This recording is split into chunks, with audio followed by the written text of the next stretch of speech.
Shalom Uvracha à tous les auditeurs et auditrices et à tous ceux qui nous visionnent. Nous sommes aujourd'hui vendredi, donc le 2 novembre. Avec l'aide de Hachem, nous allons commenter un sujet qui a fait beaucoup de bruit depuis des décennies. Depuis que Me'arat HaMachpelah, la caverne de Marpella est là, c'est-à-dire on est au courant. Et en fait, il y a une grande dispute idéologique, de religion, à qui appartient Me'arat HaMachpelah. Alors bien sûr qu'on le sait, qu'Abraham Avinu a acheté cette Me'ara de Ephron Hiti. La Torah va décrire immédiatement après la mort de Sarah, Imenu, elle décrit comment Abraham Avinu, donc il se lève après avoir fait les oraisons funèbres pour Sarah, il a pleuré un tout petit peu, comme disent nos sages, parce qu'elle était tellement tzadékette et tellement grande. Et c'est pourquoi que dans le livre Kota, Abraham l'a pleuré, il est marqué un petit chaf. On appelle ça kaf zeira, un tout petit kaf. Et bien sûr, dans le Sefer Torah, quand on voit le mot Veliv Kota, tout lecteur est impressionné de voir que toutes les autres lettres sont grandes et le chaf est petit. Alors pour cela, il y a beaucoup d'encre qui s'est versée. Quel est l'intérêt? Quelle est l'allusion? Quel est le message que nos hachamim veulent transmettre à partir de ce chaf petit? Alors, nous avons déjà dit plusieurs fois, avec l'aide de Hachem, et c'est un hidouche, un pirouche, un commentaire fait maison. Le chaf est la valeur numérique 20. On sait très bien que la lettre chaf, dans les 22 lettres de l'alphabet, c'est 20. Mais ce 20-là veut indiquer une révélation lumière de Jiva. Nous savons très bien ce que nos sages dans les maximes de nos pères ont écrit et répertorié, qu'il y a 10 générations de Adam, Arishon et Hava jusqu'à Noah. Pour nous dire que ces 10 générations-là ont fauté. Jusqu'à ce que Dieu ait amené et déversé le Maboul, à savoir le déluge, qui a complètement effacé les êtres humains et les êtres vivants, tout court, animaux et autres. Noah a été sauvé, lui, sa femme, ses filles et ses fils et ses belles-filles. Et de là, le monde a été reconstruit. Le monde a créé le monde jusqu'à Abraham Avinu, puisqu'on parle d'autres générations, mais elles ne sont pas tellement importantes parce qu'elles n'ont laissé ici, dans ce bas monde, qu'une catastrophe. De Noah à Abraham, il y a 10 générations. Donc quand je parle d'Abraham, bien sûr, Sarah est incluse. Et donc Abraham et Sarah, dans leur vie, dans leur naissance, il y a 20 générations depuis Adam jusqu'à Abraham. Pour nous dire quoi? Combien Abraham Avinu a relevé le défi et a impressionné lui et son épouse Hakadosh Baruch Hu. C'est l'être qui a donc forgé la Emouna, apporté, transporté la Emouna là où il allait. C'est là où il est érigé des stèles, parce que chaque fois que Dieu l'a aidé à le faire marcher avec lui, parce qu'Abraham Avinu, ce n'est pas quelqu'un qui marche seul, c'est quelqu'un qui marche avec la foi et avec Dieu à la fois. Et lorsque on s'attache à Kadosh Baruch Hu, après bien sûr avoir subi 10 épreuves, parmi les grandes épreuves que Abraham Avinu, et d'après certains commentateurs, notamment le Rabbeinu Yonah Girundi, dans le Pirkei Avot, la 10e épreuve, ça n'est pas, comme l'expliquent tous les Mfarshim, Rashi et Rambam, Maïmonide, la l'épreuve du sacrifice d'Isaac. Non. C'est l'épreuve qui a entraîné le sacrifice d'Isaac, c'est-à-dire la mort de Sarah. Perdre une femme, Eshet Haïd, tellement grande, anakite, géante, dans tous les domaines. Celle qui a traversé toutes les épreuves avec Abraham en même temps. Ve'amda, elle a tenu bon, et avec le sourire, comme l'a dit Rashi, à propos de Shene Haye Sarah. Torah nous dit que Sarah a vécu 100 ans, 20 ans et 7 années. Shene Haye Sarah, ce sont les années de Sarah. Mais on le sait, c'est un pléonasme. C'est écrit, Vayu Haye Sarah. La réponse que Rashi dit au nom de nos sages, c'est que Shene Haye Sarah, Kulan Shavin Letova. C'est que toutes ces années-là, les 100 ans, les 20 ans et les 7 années, elle les a vécues avec le bonheur. Et toute la question est de savoir, est-ce qu'on peut garder le sourire? Est-ce que ça s'appelle, est-ce que la description, la signification du bonheur, c'est de traverser des épreuves comme elle a traversé Sarah? Bien sûr que oui. Pour ceux qui ont une vision, une direction au sens de la vie. Lorsqu'on a une direction et un sens dans la vie, parce que tout le monde est perdu dans ce domaine, eh bien on sait très bien que Akadosh Baruch Hu, il donne du désir à l'être pour les réaliser. Sarah a réalisé toute une vie d'épreuves avec Abraham Avinu. Elle est descendue en Égypte, le pharaon l'a prise. Vous imaginez un petit peu le sentiment qu'une femme a quand elle est prise par un étranger et un roi. Le pharaon, elle rentre dans sa chambre. Il a envie de commercer avec elle si elle n'était pas de sa déquête. Parce que c'est marqué que Anaat Reshaim et Tzadikim Ra'ai. Vous imaginez un petit peu si Hazve Shalom, le pharaon l'avait touchée. Elle ne serait plus Sarah Emenu. Et Akadosh Baruch Hu l'a protégée. C'est là où elle était avec la force de la Emouna. Et comme il est marqué dans la paracha précédente de Vayera, Vainaga Hashem et Parov et Beto. L'Éternel a frappé de plaie le pharaon et sa maison. Qui c'est Vainaga? Rachid dit qu'il y a un malach, Sarah lui dit il frappe et lui frappe. Comment c'est possible des choses comme ça? Parce que quand on vit vraiment dans la Emouna, avec Akadosh Baruch Hu, il n'y a personne qui peut te toucher. Il n'y a personne qui peut t'affecter ta Emouna, ta Kedusha, ta Hassidout, comme Sarah Emenu. Mais voilà que Sarah est morte pour cause de la Hakeda. Le Midrash raconte que le Satan est venu et lui a dit, écoute, voilà Sarah, tu sais que ton mari, le Zaken, le vieux, c'est toi qui as dit qu'il était Zaken, non? Tu avais dit qu'il était Zaken. Badoni Zaken. Lorsque les anges ont dit que tu vas avoir un enfant par Abraham, tu t'es un petit peu moqué. Et tu as dit, comment est-ce possible? Alors que mon mari est Zaken. D'ailleurs, Akadosh Baruch Hu avait déformé. L'Éternel avait déformé à Abraham que Sarah, elle a dit que elle est vieille. Pourquoi Akadosh Baruch Hu, entre guillemets, a changé les paroles de Sarah? Disent nos sages, parce qu'en fait, il n'a pas voulu créer à Abraham un problème, que sa femme dit qu'il est vieux. Alors il a changé Mipene Darke Shalom. Pour avoir le shalom entre Abraham et Sarah, il a dû changer les paroles de Sarah, qu'elle a dit qu'Abraham était vieux. Il lui a dit non, mais c'est elle qui est vieille. Mais toi, tu es jeune. Pourquoi? Parce qu'Abraham allait se vexer. Je n'ai jamais compris, et maintenant je vais vous le réveiller en vous, Abraham va se vexer parce qu'on dit qu'il est vieux.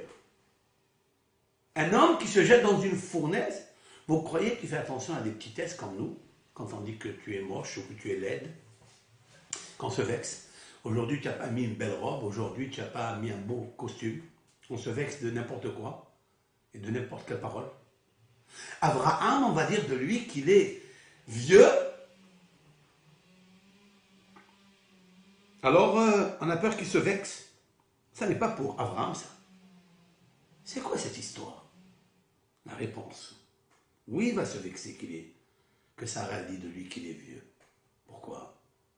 Parce qu'on vient de voir dans cette paracha qu'Abraham Avinu à 99 ans, malade, le 3e jour, après une circoncision, sans anesthésie et sans médicaments pour calmer la souffrance de l'opération, sauf la lithothérapie,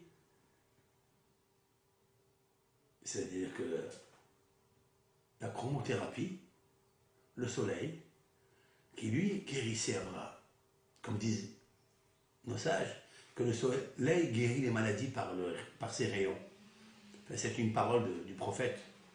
Shemesh marpa bichnafea. Shemesh, le soleil, marpa, guérit, bichnafea, par ses rayons. Abraham Avinu s'est mis, Kehoma Shemesh, il était en train de guérir, il connaissait toutes les sciences, toutes les médecines. Il sait que le soleil, par ses rayons, peut le guérir. Abraham, quand il voit les invités, Vayarot, Abraham, les cratins, il court pour aller vers eux. Il court pour aller chercher le jeune taureau, dont je vais parler tout à l'heure. Pourquoi il court pour aller chercher son taureau? Ce taureau-là, il a besoin de courir. Il y a un midrash, le Pirkei de Rabbi Eliezer, qui est très intéressant. Et pour cela, je vais baser tout mon cours et toute la science qu'il y a dedans. Quelle est la morale qu'on tire de là? Celui-ci, on peut l'appeler vieux. Qu'est-ce qu'un vieux? Un vieux, c'est un jeune qui ne fait rien de son énergie, de son zèle, des forces insoupçonnées qu'il a en lui. C'est ça, un vieux. Mais un vieux qui prend toutes les énergies, comme à l'âge de 20 ans, comme à l'âge de 100 ans, comme à l'âge de 7 ans, comme l'a fait Sarah, on ne peut pas dire d'Abraham qu'il est vieux. Alors qu'un vieux qui a un esprit très jeune, c'est parce que ça n'est pas en fait le corps qui décide qu'est-ce que je dois faire. Ça existe même quand on fait des exercices de sport, de footing. On dit toujours que ne regardez pas ce que les pieds, combien de kilomètres ils vont faire. Parce que si on regarde et on pèse, qu'est-ce que peut faire des pieds d'un homme de 50 ans? Pas grand-chose. À plus forte raison de 60 ans, à plus forte raison de 99 ans. Et c'est là que ça marche. Lorsque c'est l'esprit qui est jeune, qui a envie, qui a du désir, prend la direction, il a un sens dans sa vie. Et c'est ça, en fait, Abraham Avinu. Akadosh Baruch Hu a dû transformer les paroles de Sarah, qu'elle a dit qu'il était vieux, comme on dit sur un homme vieux qui n'arrive pas à marcher, qu'il a besoin d'aller se reposer dans une maison de repos ou de retraite. Abraham n'est pas dans la maison de retraite. Alors Akadosh Baruch Hu, il a changé ses paroles. Maintenant, Sarah est née, Aléa Shalom. Elle aussi, elle était à 7 ans, elle était à 20 ans, elle était à 100 ans. Et Rachid nous dit, elle était innocente à 20 ans comme l'âge de 7 ans. Et elle était belle comme l'âge de 7 ans. Elle était vive et sans faute à l'âge de 100 ans. Qu'est-ce que ça veut dire? Cela veut dire qu'à l'âge de 100 ans, elle avait l'esprit et la beauté d'une fille de 20 ans comme une jeune et comme une belle innocente. C'est-à-dire qu'il se regarde dans le miroir, elle se voit belle, elle se voit magnifique et unique, qui n'est pas comparée aux autres. Ça veut dire que notre matriarche Sarah avait un esprit d'une vivacité telle que Kulan Shavin Netova. D'où lui vient cet esprit vif? C'est ça que j'ai besoin moi aujourd'hui. C'est que je ne veux pas vieillir. Je veux garder l'esprit jeune. Il y a beaucoup de synagogues de jeunes qui se créent. Mais quel est le secret? Alors il y a beaucoup de personnes, il y a beaucoup de dirigeants communautaires, soit des présidents, soit des rabbins, qui n'acceptent pas ça. Pourquoi je n'accepte pas qu'il y ait des jeunes? Parce qu'il y a une critique par rapport à ces rabbins, à ses présidents, ou à ses fidèles. Il dit en cric, ils sont trop âgés ceux qui sont là. Quelle erreur. Créer là une synagogue de jeunes, bien sûr qu'il faut la créer. Il faut donner bin'arenu, biskenenu, neler. Lorsque le pharaon a demandé à Moshe Rabbeinu qui va partir alors faire le service divin dans le désert, Moshe Rabbeinu lui a répondu bin'arenu, nos jeunes, ou biskenenu, et nos vieux. Neler, on marchera. Moshe Rabbeinu a devancé la primauté de l'urgence. Bin'arenu, il faut que les jeunes ils soient. Regardez dans la paracha, lorsqu'Avraham Avinu il amène donc le jeune taureau, il donne à Vaïtel et la Nahar. Il a donné aux jeunes, c'était Ishmaël, la Rasot Oto, pour le faire. C'est-à-dire, il lui a dit, fais la Shita. Il a dit à Ishmaël, son fils, sacrifie-le, égorge-le, et on va faire le plat. Pourquoi il lui dit à Ishmaël, qu'est-ce que c'est un Nahar? Nahar, c'est la meilleure route, le zèle. Chaque fois qu'on trouve dans la Torah Nahar, ça veut dire quoi? Nahar, ça veut dire c'est quelqu'un qui est zélateur, c'est quelqu'un qui a un esprit jeune. Et toutes les énergies qu'il a en lui, il faille qu'il les dépense pour sa vie, pour la construire. C'est ça le sens de la vie. On le voit dans la paracha de la semaine, quand la Torah raconte le récit de Eliezer qui va rencontrer Rivka. Il va lui demander à boire et elle va lui donner aussi à lui et aussi au chameau. Tarot sa Nahara. Et elle a couru, la jeune fille. Et regardez, remarquez, dans le Sefer Torah, il y a marqué un Nahar. Un Nahar, le jeune. C'est une fille qui parle du jeune. Un Nahara, on lit un Nahara et c'est marqué un Nahar. C'est pour nous dire que Nahar, c'est le zèle, c'est l'énergie qu'il y a dedans.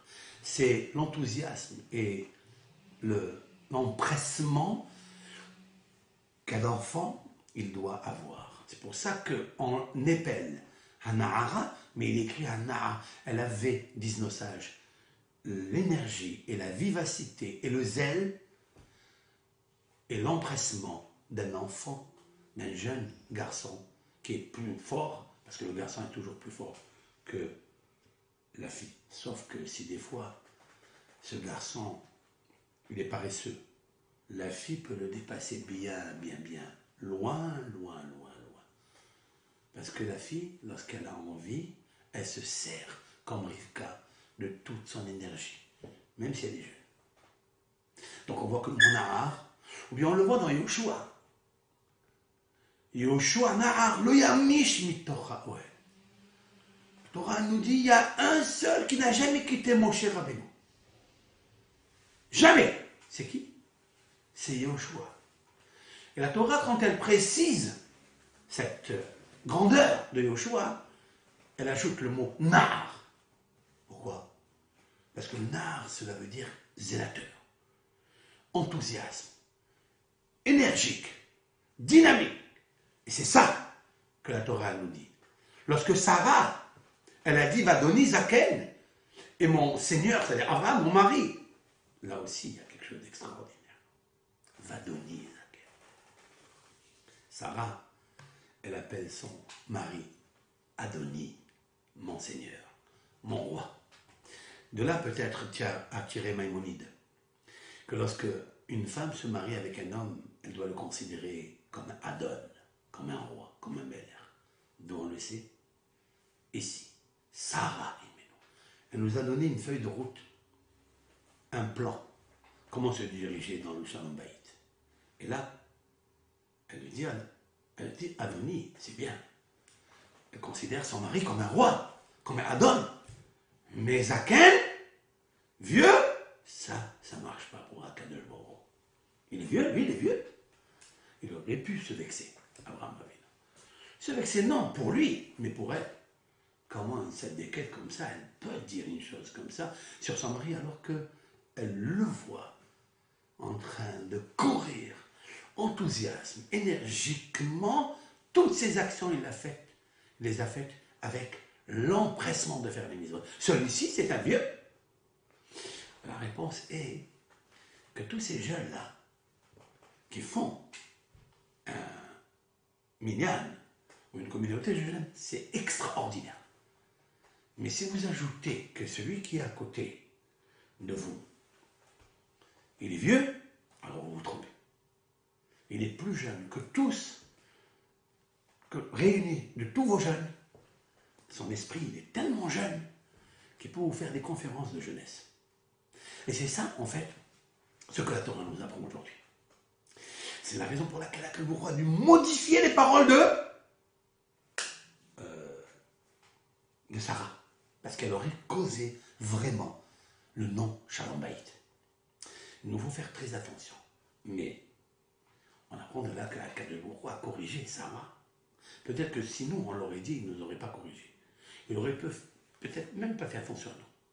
Mais Sarah, qui est tellement attachée à Akadosh Baruch Hu, et qui est tellement jeune dans son esprit, puisque toutes ces années, même les pires difficultés qu'elle a ressenties, elle seule, uniquement elle, singulièrement elle, dans son cœur, avec toutes les rivalités et les épreuves qu'elle a eues, et aussi avec Ishmaël et aussi avec Hagar, quand même elle est restée jeune dans son esprit. Alors elle, qui est jeune, elle ne peut pas dire à son mari qu'il est vieux, parce que la vieillesse n'appartient pas aux vertèbres. On dit qu'on est à l'âge de ses vertèbres, certes, mais on n'a pas l'âge de son esprit. Abraham avait un esprit de 2000 ans d'un esprit lumière, un esprit énergétique supérieur qui est déversé du Tzinor Ha'elyon. Tzinor Ha'elyon, c'est le Ratzon Ha'elyon. Et lorsqu'on a le Ratzon Ha'elyon, c'est-à-dire le désir Ha'elyon, la Hashika, alors il n'y a pas de vieillesse pour Abraham. Et voilà que, oui, la Torah, elle a dit, mais Abraham Zaken, Ba Bayamim, dans cette péricope, Abraham Zaken, Ba Bayamim, Vashem Berach et Abraham Bakol. Ce Zaken ici, c'est Zaken vieux. Non, c'est le Zaken de la Chokhma. C'est le Zaken de l'esprit jeune. C'est le Zaken qui est enraciné avec Zekana. Zekana, la dichotomie de Zaken, c'est Zekana Shne Olamot, dit le Midrash. C'est celui qui a acquis deux mondes, le monde terrestre et le monde céleste. Et quelle est la preuve? Ba Bayamim. Abraham, il vient encore. Ba au présent. Bayamim dans les jours. Il est encore parmi nous. C'est pourquoi Vashem Berach et Abraham Bakol. C'est quoi Bakol? Bakol, j'avais dit une fois avec l'aide de Hachem, Be'azat Hachem ou Bishuato, que Bakol, c'est la phrase que tout Ben Israël et tout homme qui m'écoute, français, pasteur, amis musulmans qui nous écoutent et qui apprécient nos shiurim, Bakol, c'est Kol de Avid Rahamana, l'état ou de Avid. L'enseignement de notre maître vénéré, Rabbi Akiva. Tout ce que Dieu fait, Bakol, pour garder l'esprit jeune, pour aujourd'hui j'ajouterai, pour garder un esprit jeune, même si les vertèbres ont l'âge de 100 ans, ou 160 ans, ou 175 ans, il faut savoir qu'il faut vivre avec Kol de Avid Rahamana, le Tav de Avid. C'est ça. Mais Abraham Zaken, Abraham il est vieux, Zaken, Zekana, celui qui achète, c'est la dichotomie. Celui qui achète, celui qui acquiert Chokhma, la sagesse, l'esprit de jeune. Ba Yamin, il marche, il vient dans les jours. Qu'est-ce que ça veut dire? Qu'il a pris chaque jour, chaque heure, chaque minute, il l'a transformé en bracha. Il l'a pris à ça, il l'a consacré à Hachem. Il a marché dans la foi, il l'a donné à Akadosh Baruch Hu. C'est ça, Bayamim, Vachem. Le mot Vachem, Berach, Vachem, il est collé avec Babayamim. Ça veut dire que tous les Yamim, il les a pris au présent pour les donner à Hachem. Et Dieu l'a béni. Grâce à quoi? Bakol. bah, kol mikol kol. Tous les avot akdushim, ils ont vécu avec le mot kol de avid rahamana, l'état ou de avid. J'explique. Tout ce que Akadosh Baruch Hu a fait, c'est pour le bien. C'est pas maintenant qu'il a été dit. C'est pas Rabbi Akiva qui l'a inventé. Rabbi Akiva, il l'a juste dévoilé. Comme aujourd'hui on dévoile un nouveau Hiddush, cela veut dire que quelqu'un qui vit avec ce principe de Kol Avid Rahamana, il est toujours jeune. Et c'est ça l'histoire de Sarah et Ménou. Maintenant, nous allons approfondir le sujet. Je vais couper la paracha en trois, puisqu'elle est divisée en trois parties. La vie de Sarah, puis la mort de Sarah. Et puis, tout le dérangement et la ishtadlout, l'intervention d'Abraham Avinu pour aller chercher un endroit où enterrer Sarah, mais il sait où il va. Il va à Hebron, puisque Sarah elle meurt à Hebron, mais Kiryat Arba, et puis il va directement chez Benehet. Et combien de fois est répété Benehet? 10 fois sont répétés le nom de Benehet, les enfants de Het. Pourquoi 10 fois? La Torah, elle a donné une révérence, elle a donné une valeur éternelle aux enfants de Het, parce qu'ils étaient pour lui le commercial, pour parler avec Ephron. Il y a un midrash qui dit qu'Abraham n'a jamais rencontré Ephron. Toute la négociation a été faite uniquement avec les enfants de Het. Ils lui ont laissé une place extraordinaire et lui ont dit Nassi Elohim betochenu. Tu es le prince de Dieu parmi nous. Abraham reçoit le titre de prince. Et pourquoi il reçoit le titre de prince? Pourquoi parler les enfants de Het? Je voudrais, voilà, je vais juste rapporter ce midrash qui est très intéressant avec l'aide d'Hachem. Nassi Elohim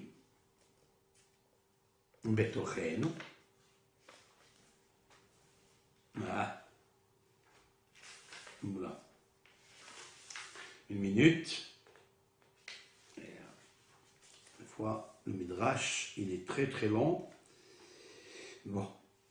Il dit Abraham Avinu, bon, je vais lui dire en substance par cœur. En attendant, peut-être je le trouverai. C'est que Abraham Avinu était modeste. Lorsqu'il commence à parler avec Benehet, il dit Ger vetoshav anochi imachem. Je suis un étranger parmi vous. Voilà. Si nous dit Ahuzat kever imachem, donnez-moi une parcelle de terrain pour enterrer avec vous, imachem. Ça veut dire, il se considère comme s'il demande l'aumône, quoi. Alors que Akadosh Baruch Hu lui a donné toute la terre pour lui.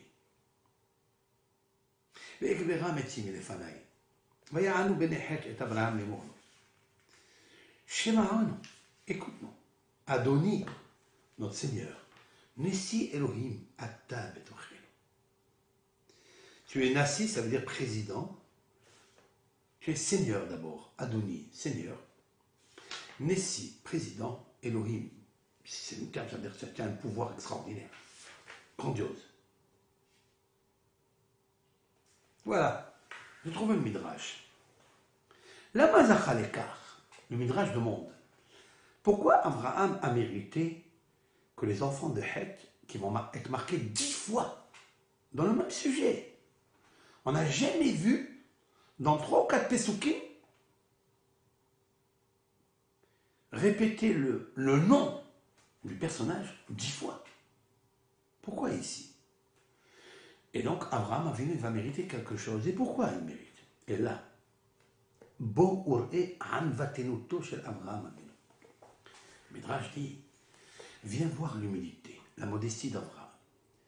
Shiftihu HaKadosh Baruch Hu latet lo ulzaro et ha'aretz ha'ad ba'olam.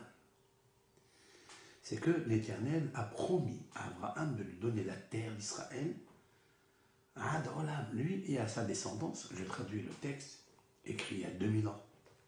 La tête l'eau de lui donner Ulzar'o à sa descendance et à Aretz Adolam, à jamais. Et maintenant, Miskin, il ne trouve pas une place de 4 coudées pour enterrement. Et la Bédamim, seulement en payant.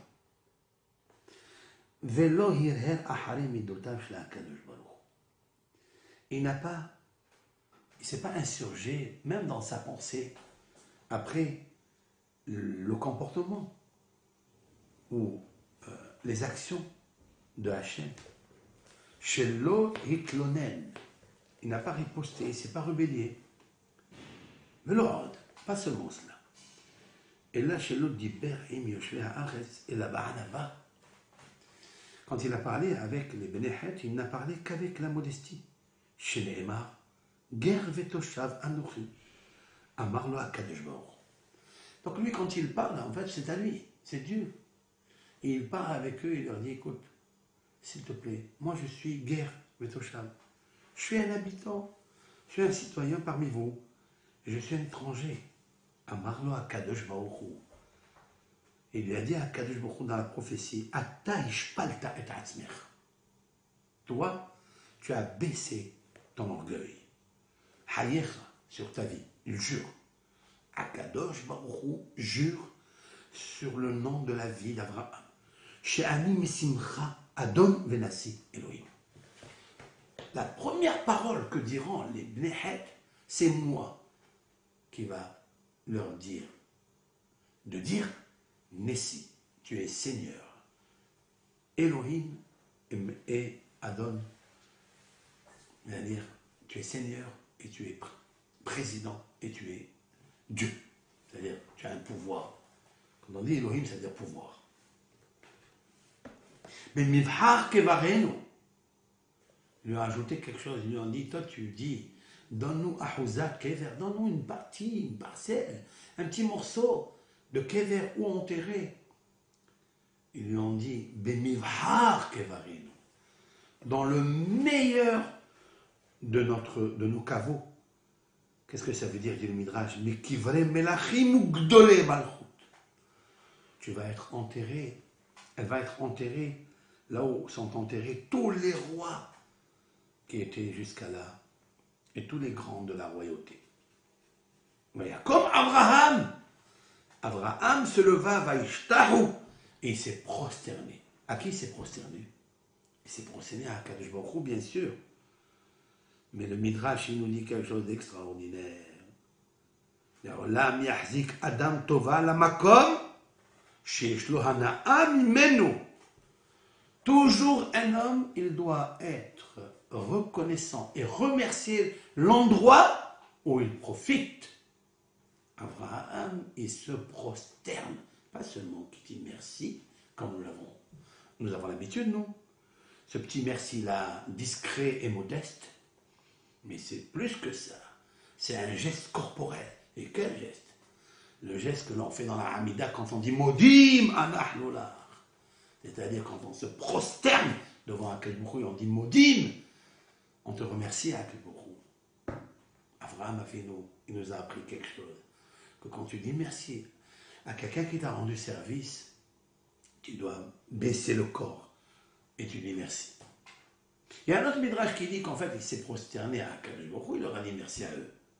Mais ce petit midrash là qui se trouve dans le midrash Rabbah, il ne dit pas ça. Il dit que Véhémet, il s'est prosterné à Bnéhet. Pourquoi? Parce qu'ils vont lui rendre un service comme ça, grandiose.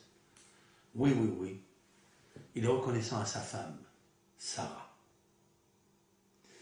Et le stratagème qu'emploie Abraham Avinu, c'est qu'il va l'amener à Me'arat, à Marpella, que lui seul, pour l'instant, connaît le secret qui est enterré dans Me'arat à Marpella et que personne ne dise qu'avant il le savait. Parce que si les rois, les Pélishtim, les pharaons, les Kénaanim, les Hittim, les Périzim qui habitaient en Eretz Israël avaient su que Adam Arishon et Hava, c'est-à-dire les premiers hommes, femmes qui ont été créés par l'œuvre directe de Hakadosh Baruch Hu, ils auraient d'abord déterré ces corps et ils auraient fait une stèle pour la Avodah, dit le Zohar Hakadosh. Ils auraient fait des analyses sur le corps que Dieu a créé. Ce n'est pas papa et maman qui ont créé ce corps, c'est Hakadosh Baruch Hu, directement. D'abord Adam, et de Adam, par la côte, par l'os, il a créé Hava. Tous les scientifiques, et combien intelligents, et l'Égypte, auraient fait des analyses sur le corps, comment il a été créé. Et de cela, ils auraient pris le corps de Adam Arishon, même squelette, et de Hava, ils l'auraient posé dans un musée pour regarder d'où est venu cet être. Est-ce qu'il est venu de papa et maman? Ou bien non? Est-ce que peut-être il est venu d'un singe? Par l'évolution et la révolution.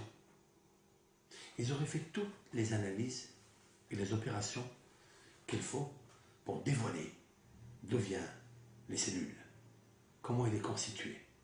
Est-ce que d'un sperme ou bien d'un singe, d'un animal? C'est pour ça qu'un jour, incognito, personne ne sait qui est là-bas. Le seul, c'est Abraham Avinu. C'est la raison pour laquelle il dit, faites-moi un rendez-vous avec Ephron. Ephron lui-même ne sait pas cela. Car s'il le savait, il n'aurait jamais vendu. Il aurait fait un musée.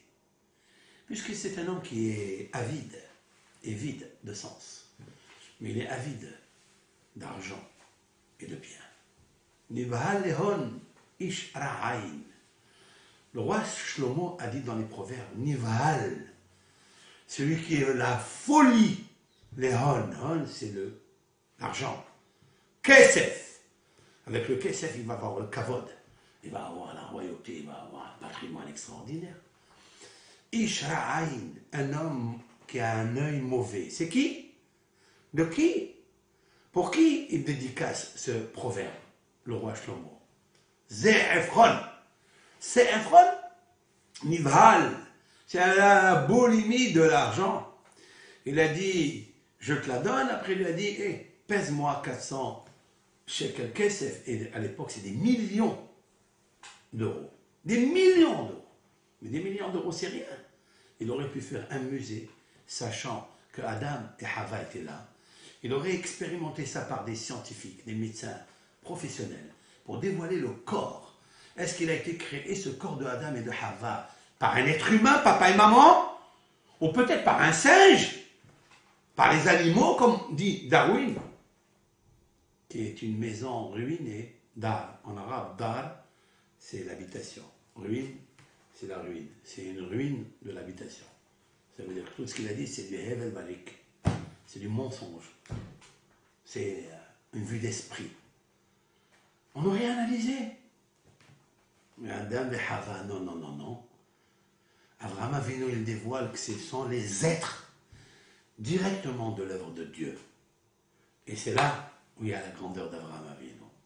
Mais ma question, elle est, et que le Midrash demande, d'où on sait, et d'où il sait Abraham que Adam et Hava sont enterrés dans Me'arat Marpella?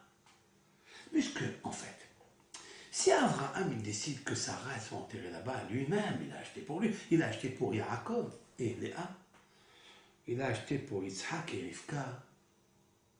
Pourquoi ils sont enterrés là-bas? Ça veut dire que c'est un endroit très privilégié. Hebron, Kiryat Arba. Kiryat Arba, il y a 4 personnages sur laquelle est nommé Me'arat Marpella. 4 personnages du Midrash. Eshkol, Aner, Mamre et Avraham. Et le Midrash rapporte des traçabilités dans toute la Bible, les 24 livres de la Bible, Un jour, on l'appelle Nahal Eshkol, un jour on l'appelle Aner, un jour on l'appelle Mamré, et une fois on l'appelle Abraham ici. Hassadé Asherkana Abraham. Depuis, Abraham a révélé Adam Arishon, mais ni Aner, ni Eshkol, ni Mamré, qui étaient des amis, camarades d'Abraham Avinu, n'avaient pas connaissance de Abraham, de Adam Arishon et Hava qui étaient là. Seulement Abraham. Mais là, j'ai deux questions. Alors, bien sûr, vous allez me répondre à ma question, mais je vais aller plus loin que cela. Le Midrash dit, d'où il sait Abraham Avinu que Adam Arishon est enterré là. D'où il sait. Alors, il y a une grosse question dans la paracha de la semaine dernière, et cela est révélé par Rabbi Eliezer ben Orkanos, le maître de Rabbi Akiva. Dans son pirkei des Rabbi Eliezer, il nous dit quelque chose d'extraordinaire. D'où il sait, Abraham Avinu, que Me'at HaMachpelah, là, est enterré.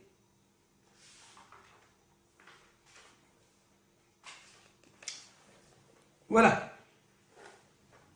Est enterré. Alors je vais vous lire le pirkei des Rabbi Eliezer. Vaïten li et Ma'arat HaMachpelah, dans la paracha de la semaine. Je sais que vous connaissez ce midrash, mais vous l'avez entendu par l'un, l'autre, c'est vrai, parce qu'il a vu le texte dans le midrash. Mais dans ce midrash-là de pirkei des Rabbi Eliezer, il y a deux choses très intéressantes. Et je voudrais baser mon cours dessus.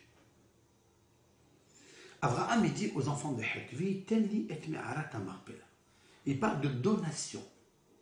Mais en fait, ici, Vitelli, cela veut dire, puisqu'il va payer, qu'il me demande n'importe quel prix. Voilà, ça veut dire Vitelli.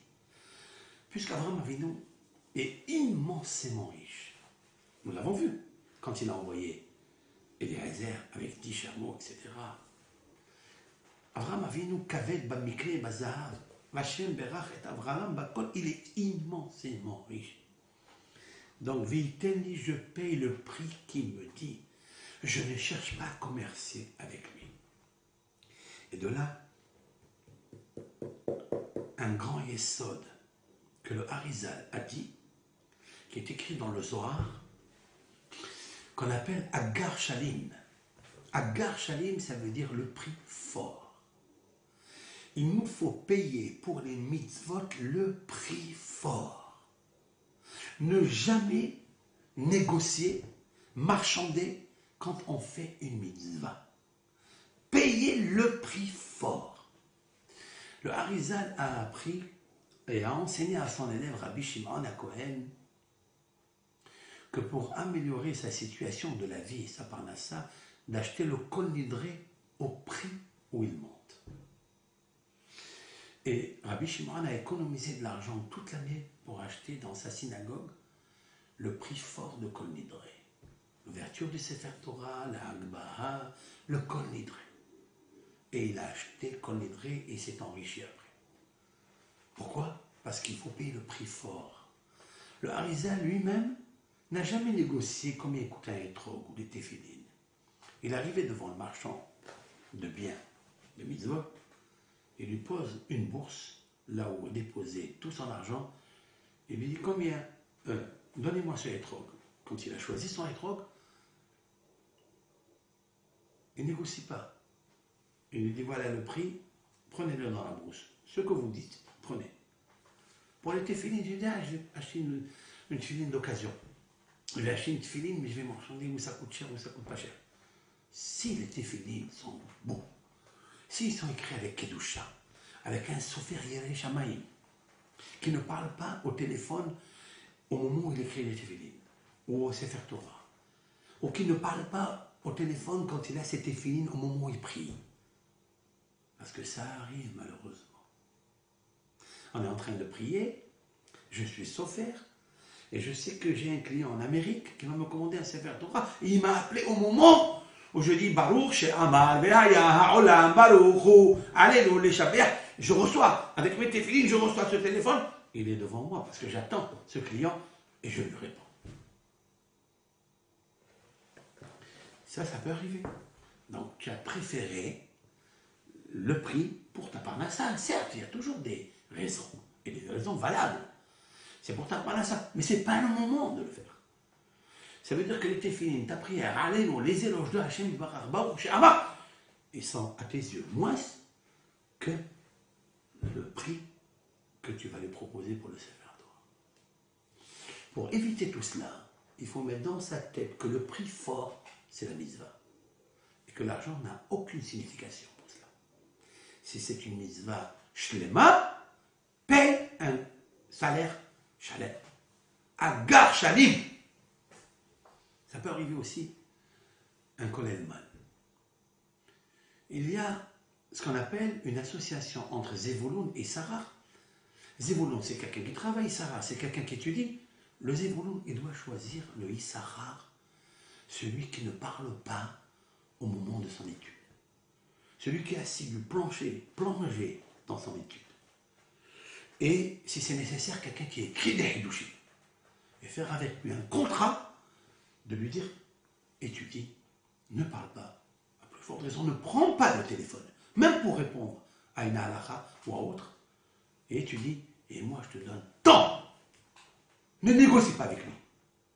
Ça veut dire, même si la règle est de 400 €, 500 € par CDR par après-midi, mais toi tu lui donnes 1000 € pour l'après-midi. Les 1000 €, c'est insignifiant devant Agar Shalim, devant une étude qui se fait parfaite, sans interruption. Ça, il y a beaucoup d'exemples dans ce domaine-là. Et le Zevulun, il doit chercher ça. Maintenant, d'où le Harizal, il a appris Agar Shalim. D'où il a appris le Shlomo HaMelech, c'est un Zohar Kadosh. Je ne citerai pas tout le Zohar. Shlomo HaMelech, lorsqu'il a fait ramener Ashmedai par son général, Ashmedai savait où se trouvait le Shamir. Le Shamir, c'est un ver qui, là où il marche, là où il rompt, ce ver, le ver de terre, hein, c'est un ver vivant, hein, là où il rompt, il coupe. Il peut marcher sur une table et il la coupe. Il a des rayons laser à l'intérieur de lui, c'est une scie électrique, il scie tout, sauf le plomb, sauf l'amiante. L'amiante, dit le Talmud, que ce Shamir ne peut pas couper. Avec quoi Shlomo HaMelech, il a construit le premier temple avec des roches, regardez là-bas les grosses pierres, et vous voyez qu'elles ne sont pas carrées, elles ne sont pas rectangles, des fois ovales, des fois mi-ovales, mi-rectangles. Pourquoi? Et comment là? Est-ce qu'il y avait les prêtopelles, où il y avait une burin, où il y avait une machine électrique pour couper ces roches? Non, par le Shamir. Mais ce Shamir-là, il fallait qu'il dévoile où était caché. Vous avez vu que même Shlomo HaMelech, sage, aussi sage qu'il était, même kabbaliste, même navi, même prophète, il ne sait pas où se trouve le Shamir. Peut-être qu'il aurait fait chez El Halom, ce qu'on appelle chez El Halom, ça veut dire, il va demander dans le rêve que Hachem lui envoie un malach, un ange, pour dévoiler où est le Shamir. Il n'a pas pu faire ça.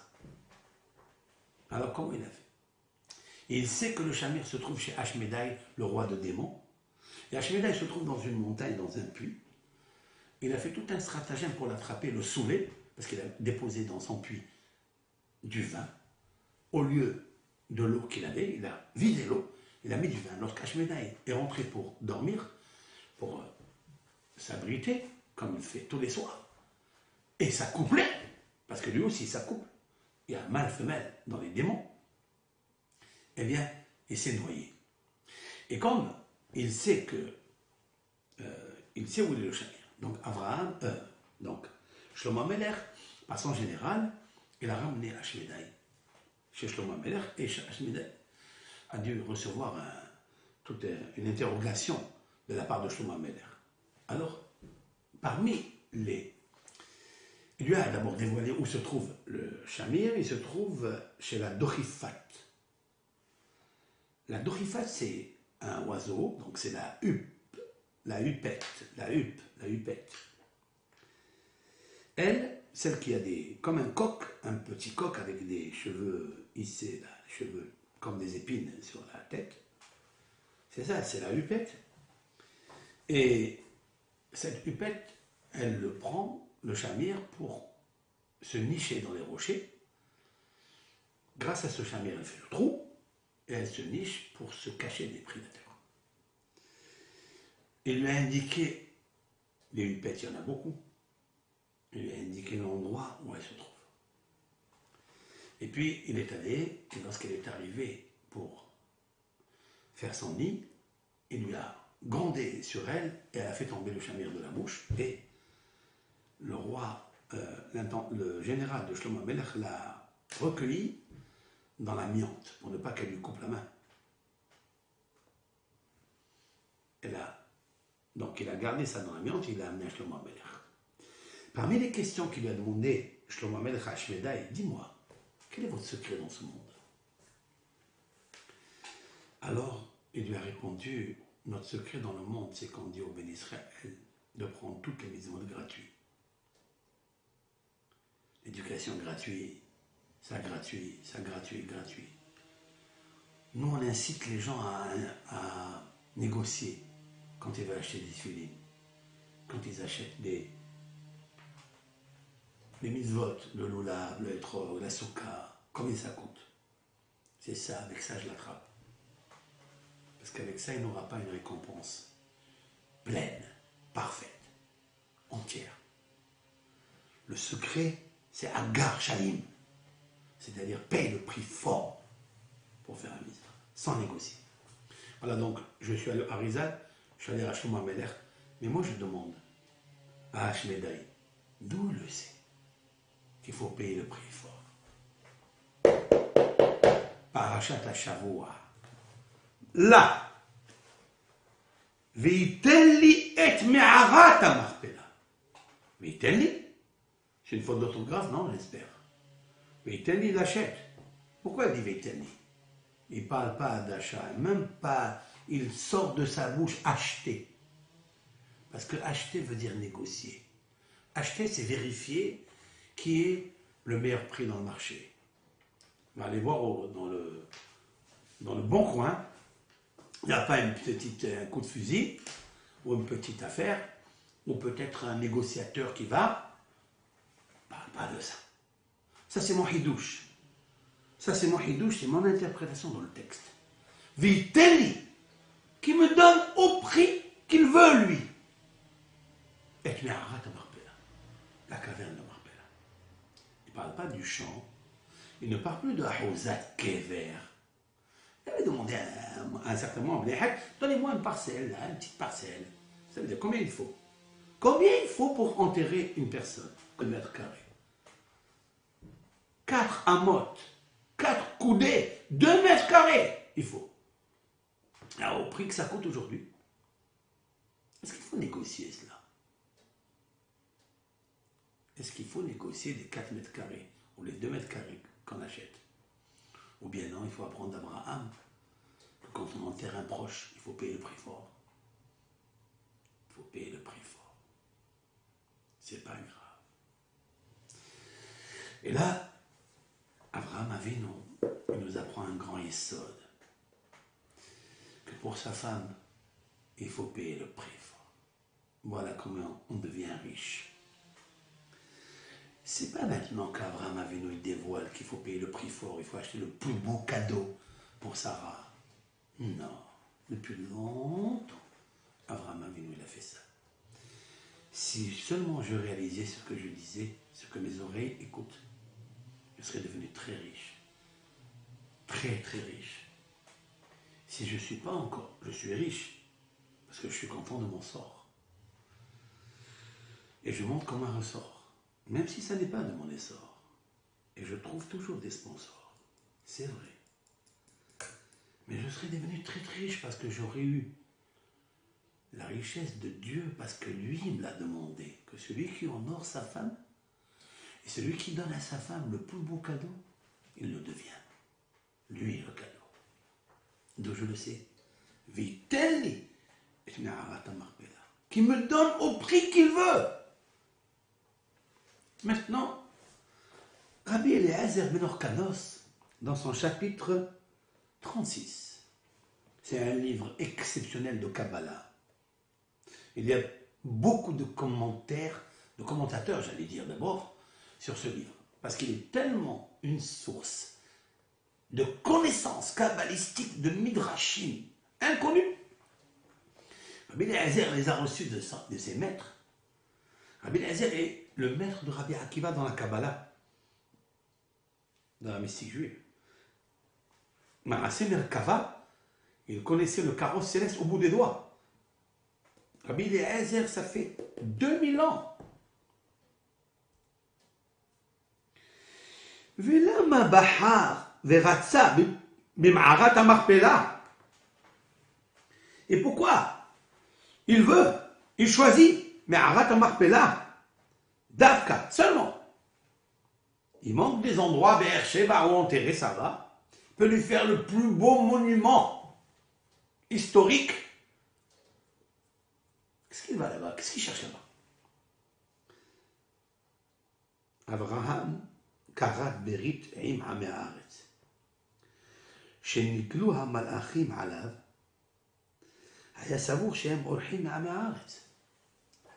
Abraham, âgé de 99 ans, circoncis et au troisième jour, a fait un pacte d'alliance de Hesed avec des gens qu'il pensait que c'était des gens, mais c'était des anges. Les invités qu'il a reçus. Et à un moment très dur. Et il a couru à leur rencontre. Abraham, même à ce moment-là, qui était exempté des mitzvot, il a voulu leur faire une grande seouda. Et Amar le Sarah, il a dit à Sarah, la asot lahem seouda. Mais leur faire un seouda. Et c'est marqué dans le texte. Mahari, Lushi Vasi Ugot, Kei, Shelosh Sein, prends 3 mesures de froment, fais-moi du pain, des gâteaux, pour recevoir les invités, pas plus. Et lorsque je vois dans le texte, Abraham et Sarah n'ont pas servi les gâteaux. Ils n'ont pas servi le pain. Pourquoi? Et ça, personne ne le sait. Si ce n'est pas Rabbi Eliezer ben Orkanos qui nous le dévoile. Dans son chapitre 36. She'aïta lacha Sarah, ra'ata dam nida. Il dit, lorsqu'elle était en train de pétrir le pain, Sarah, elle était indisposée. Elle a vu la nida. Elle a vu ses règles. Waouh! Elle a vu ses règles au moment où elle pétrissait le pain. Très intéressant ça. Lefikar lo igish lahem min ha'ugot she'afata. C'est pourquoi Abraham n'a pas servi les gâteaux qu'elle avait pétris. Kevan she'ayu temi, puisque Sarah a eu ses règles, elle est devenue nida. Elle a impurifié la pâte. Et c'est pourquoi il n'a pas servi aux invités cela. Alors, qu'est-ce qu'il fallait faire? Lorsqu'elle lui a dit, comme une femme, elle doit dire à ça, Marie, pour ne pas qu'il la touche, même pas son corps, pas seulement avoir des devoirs conjugaux, même pas l'enlacer, à plus fort l'embrasser, à plus fort raison avoir un devoir conjugal, ni la toucher, ni prendre rien de sa main. Qu'est-ce qu'il a fait, Abraham? Il dit, je ne peux plus me servir de Sarah. Elle aurait tellement voulu. Immédiatement, Vayaros el Abakar. Il court pour aller chercher un jeune taureau. Ubarah lefanav ben Abakar. Qu'est-ce qu'il fait, le jeune taureau? Il se sauve. Tiens. Il se sauve, et là, Abraham, il court derrière lui. Vous connaissez cette partie-là, vous la connaissez. Et il court et il rentre dans la caverne de Marpella. Abraham Avinu, il court pour avoir. Il dit pourquoi il se sauve? Ça veut dire que Akadosh Baruch Hu a fait un GPS, un Waze, par ce Hegel, par ce jeune taureau. Il va lui indiquer un endroit merveilleux. Certes. Où Matsacham Adam Behava, il a trouvé là-bas Adam et Hava, Shorvim al mitotehem, qui dormaient sur leur lit. Tiens, ce sont des lits maintenant.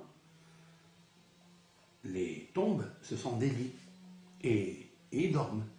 Veyeshedim, et ils dormaient.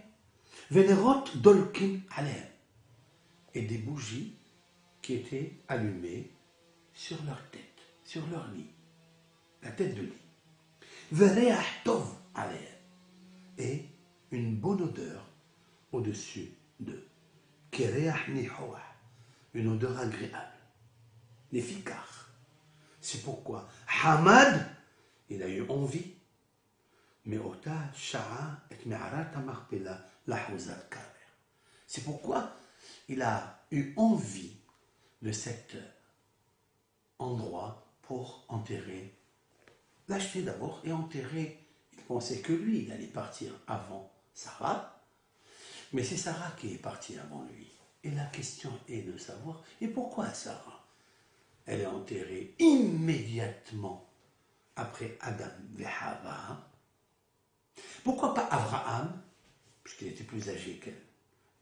La normalité, le diagnostic, c'est qu'un homme meurt avant sa femme. Et on remarque ici dans la Bible que toutes les femmes sont mortes, ça déquête, avant leur mari. Rachel avant Yaakov, Léa avant Yaakov,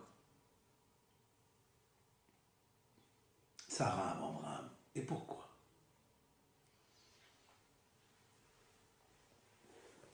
C'est un midrash extraordinaire. Mais moi, avec l'aide d'Hachem, je ne m'arrête pas là, dans ce midrash. J'ai une question. Akadosh Baruch Hu, il a fait sortir de la bouche d'Abraham de dire à Sarah, prends 3 mesures de froment et fais des gâteaux. Elle se met à faire des gâteaux. Lorsqu'elle arrive à la challah, elle prélève la challah. Elle pétrit le pain. Lorsqu'elle pétrit le pain, il est impurifié. Elle n'a même pas besoin de faire la challah. Elle n'a même pas besoin de prélever la challah, puisqu'elle devient nida. Tiens, j'ai une question. Boré Olam, pourquoi tu ne l'as pas rendu indisposé à Sarah après avoir pétri le pain? Fais le gâteau, sers le gâteau au Malachim. C'est sorti de la bouche d'Abraham. Pourquoi ça ne s'est pas accompli? Elle aurait pu faire ses gâteaux, servir les gâteaux, et après devenir Nida. L'un n'empêche pas l'autre. Devenir Nida à une femme qui a 90 ans, c'est déjà un miracle, alors qu'elle avait perdu ses règles. C'est déjà un miracle. Ça aussi, c'est une histoire à part. Mais pourquoi au moment où elle est lâche, où elle est en train de pétrir? Avec l'aide de Hachem, j'allais dire, ça n'est pas le veau qui a montré à Abraham l'endroit de Me'amat Hamarpela. C'est Sarah qui l'a montré. Sarah, Akadosh Baruch Hu, il a voulu que par elle passe la découverte et le dévoilement de Me'amat Hamarpela. Le taureau n'était qu'un intermédiaire, mais la source du mérite revient à Sarah Imé. Pourquoi? Parce que c'est elle qui a provoqué qu'il n'y ait plus de pain, que le pain s'impurifie et que Abraham devra courir pour aller chercher quelque chose, peu importe, apporte du poisson, apporte autre chose. Et la Bakar. Mais à Bakar, il va dévoiler le kever, certes. Mais il est dit dans une phrase, et que Shlomi, mon ami, En psichata kever belodam. Écoutez ça, extraordinaire. On va se servir de cette phrase. En psichata kever belodam. Lorsque je lui ai dit ce midrash et le sentiment que j'ai pour Sarah, que grâce à elle, Hakadosh Baruch Hu va donc mettre Abraham au pied du mur pour aller chercher quelque chose à manger. On ne peut pas attendre. Les invités, ils attendent le temps du pétrissage, le temps de l'enfournage, le temps de etc. Mais on ne reçoit pas parce que le pain est impur. Mais Abraham, il doit courir, certes. Et donc, il dévoile le kéver. Vous savez, comme on dit dans le Talmud, qu'une femme, si sa matrice s'ouvre, donc on appelle ça ptihat kéver. À ce moment-là, c'est sûr et certain qu'il y a eu du sang qui est sorti.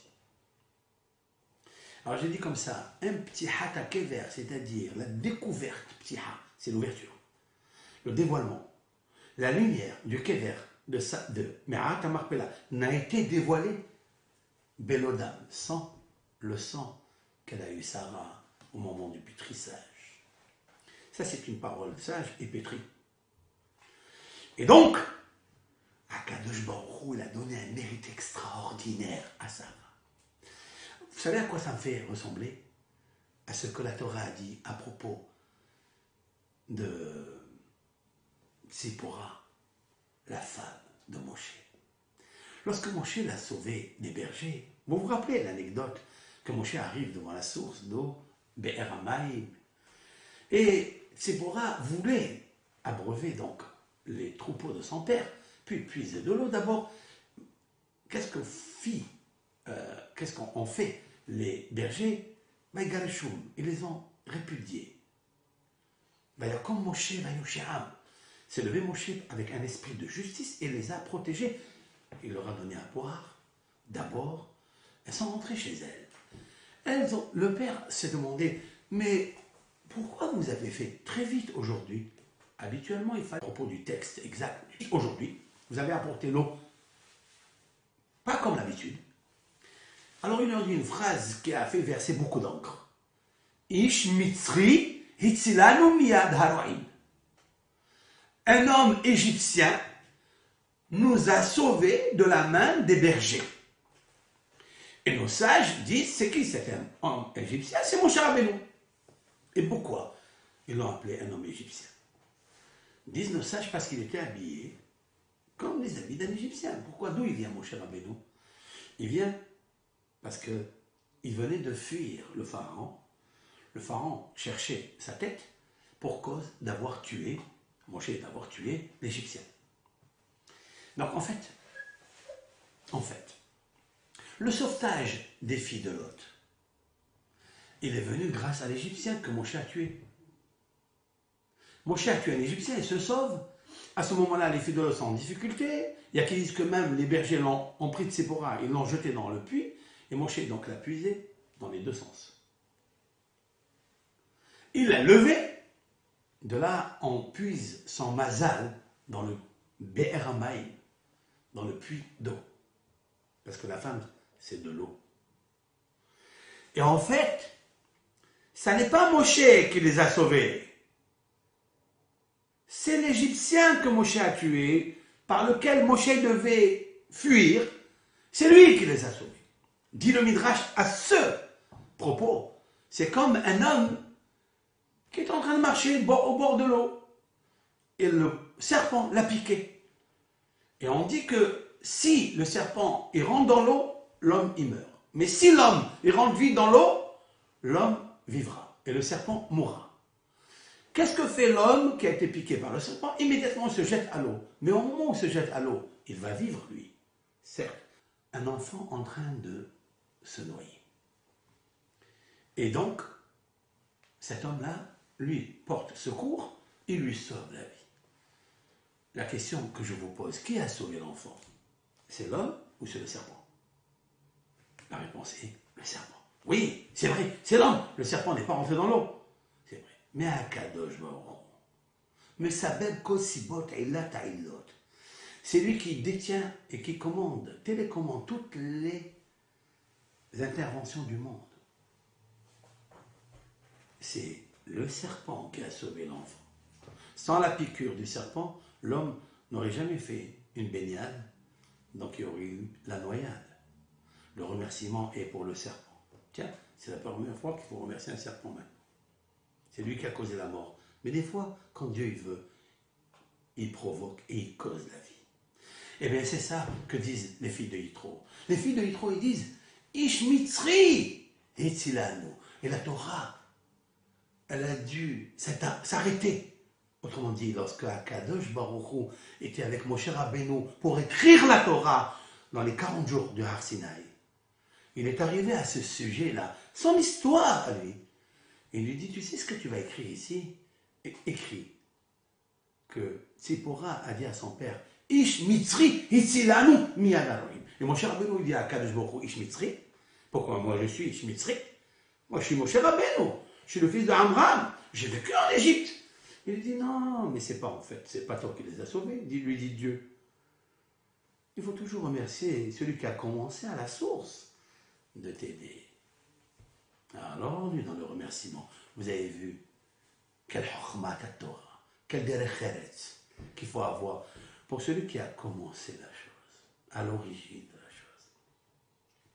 Toujours être reconnaissant à cette personne que peut-être tu ne connais pas, mais lui, qu'il faut remercier. Des fois, même le serpent que tu ne connais pas, c'est ton ennemi. Il faut le remercier, parce qu'à travers lui, Akadosh Baruch Hu, il a fait passer ton sauvetage.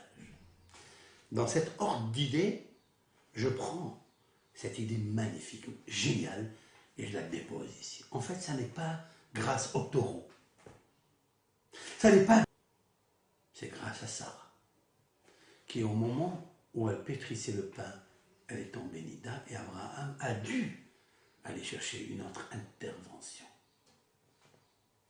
C'est vrai que ce Hegel-là, il est particulier. Le Zohar dit que ce Hegel, pourquoi il s'est sauvé? Pourquoi jusqu'à maintenant il est tranquille dans l'enclos? Et là il sort de l'ordinaire et il se sauve, il va à Me'at HaMachpelah. Pourquoi? La réponse est Raphaël Amalach l'a chevauché pour l'amener jusqu'à Me'at HaMachpelah. Raphaël Amalach l'a chevauché et lui a indiqué la route. Quel Waze, quel GPS extraordinaire que Dieu a envoyé à Abraham. Maintenant, j'ai une question. Le Vort, le Hidouche, il est beau, il est vrai. Mais je veux dire une autre question. Et pourquoi Sarah, elle tombe nida au moment où elle pétrit le pain? Laisse-lui le temps de faire le pétrissage, de prélever la halal, de servir, d'enfourner le pain ou le gâteau et d'envoyer après. Après, elle peut devenir nida. La réponse est de là que Sarah, c'est le Gilgoul de Hava. Tout court. Sarah est le Gilgoul et la réincarnation pour ceux qui nous écoutent, les Français, les musulmans, les chrétiens et les juifs. C'est que Sarah est la deuxième édition pour corriger la faute originelle de Hava. Pourquoi? Parce que Hava, lorsqu'elle a pris le fruit interdit, là-bas sur le texte, Vatikah Mipirio, elle a pris du fruit interdit, là-bas, elle est tombée nida. Elle a eu les règles, dit Rabbi Eliezer ben Orkanos. Là-bas, dans l'histoire de la Genèse, dans Bereshit, le même auteur, à la hauteur, il nous dévoile là-bas que elle est tombée nida. Maintenant, je vais vous dire quelque chose. Quel arbre elle a pris? C'est quoi l'arbre? Quelle nature il a? C'est une pomme, c'est une orange, c'est une poire, c'est un étrog, c'est une cédra, c'est une figue, c'est quoi? Ce que je sais, c'est que Haval a voulu faire une fugue. Mais je retiendrai l'opinion, la théorie de Rabbi Yehuda. Rabbi Yehuda, il dit, Ilan, Hita, elle a pris du blé. Pourquoi Rabbi Yehuda il pense que c'est du blé, alors c'est marqué du fruit? Parce qu'il est marqué dans la Torah, Etzadat, le fruit de l'arbre de connaissance. Y a-t-il un fruit qui s'appelle le fruit de connaissance? Je ne connais qu'un seul. C'est Hita, c'est le blé. Car disent nos sages, dans le Talmud qu'un enfant ne se met à parler, c'est-à-dire à communiquer avec toi, papa, maman. Ça veut dire da'at, ça veut dire avoir la communication. Da'at, c'est le branchement, c'est le dévoilement de soi par la parole, ou par autre chose, par le dévoilement des enfants, un garçon, une fille, lorsqu'il y a jumelage, union, symbiose, communion entre papa, maman, hokma, bina. Alors tu as da'at, c'est la connaissance, c'est la construction, c'est la quintessence. Alors, il se met à parler. D'ailleurs, les Mekoubalim disent que Hita, qui veut dire le blé, s'inscrit Het, Tet, He, valeur numérique 22. Het, c'est 8, Tet, c'est 9, ça fait donc 17. He, 5, 17 et 5, 22. 22 lettres de l'alphabet commencent à sortir quand il mange Hita. C'est un secret de la Hita, du blé. Et en fait, Sarah, maintenant qu'elle a commencé à pétrir le blé, après avoir pratiqué le moudage, elle a pris ce blé, elle a fait la pâte, et au moment de la pâte, avant de faire la hala, elle tombe nida. Ça veut dire quoi? Ça veut dire qu'il faut corriger quelque chose. Mais ce n'est pas seulement ça. On ne va pas s'arrêter seulement à la correction. Ça veut dire qu'il faut corriger la hala du monde. La hala du monde, c'est Adam Arishon. Pourquoi une femme prélève la pâte après avoir pétri 1,666 kg ou 68? Pourquoi elle prélève cela? Pour cause d'avoir causé l'impurification à Adam Arishon, qui est le premier prélèvement de la pâte que Dieu a pétrie. Certes, c'est vrai. Alors, ça n'est pas seulement ça, plus que ça. C'est que grâce à elle, Abraham va dévoiler où est enterré Monsieur Adam et Madame Hava, la première femme du monde, le premier homme, créé par l'œuvre de Dieu, par Hachem, Ilbavar. C'est ça qu'il faut retenir. Et c'est pourquoi je réponds à la 5e question du sujet. Pourquoi elle mérite de mourir avant Abraham et d'être enterrée immédiatement après les deux êtres exceptionnels, œuvres de Dieu, Adhava, Sarah? Parce que Sarah, c'est le Gilgul de Hava, et c'est pourquoi Abraham Avinu l'a tout compris. Alors pour cette femme-là, Vitelli, il n'a qu'à me donner. Retenez ce que je vais vous dire maintenant. Elle vient de me descendre maintenant du ciel. Maintenant, à l'instant, maintenant, à Botaï, il est 12h30. Maintenant, au moment où je vous parle, il est 12h30. Au moment où j'enregistre. Pourquoi Abraham dit Vitelli? Je vous ai déjà dit, parce qu'il faut qu'il donne tous les prix qu'il demandera. Il ne faut pas marchander, commercer avec le vendeur pour une mitzvah. Et surtout, pour une mitzvah de l'achat de Me'arat Marpella, sachant qu'il y a Adam et Hava. Et il veut que Sarah, elle soit là-bas. C'est elle qui a provoqué, c'est vrai, mais c'est plus que ça.